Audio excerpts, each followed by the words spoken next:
নমস্কার। কবি জীবনানন্দ দাশের লেখা বাংলার মুখ। বাংলার মুখ আমি দেখিয়াছি, তাই আমি পৃথিবীর রূপ খুঁজিতে চাই না আর।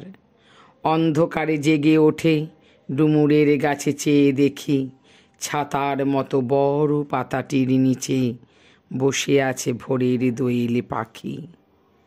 চারিদিকে চেয়ে দেখি পল্লবের স্তূপ, জাম, বট, কাঁঠালের, হিজলের, অশ্বথের করে আছে চুপ।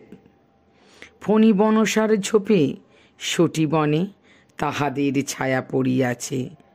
মধুকর ডিঙা থেকে না জানি সে কবে চাঁদ চম্পার কাছে এমনি হিজল, বট, তমালের নীল ছায়া বাংলার অপরূপ রূপ দেখেছিল।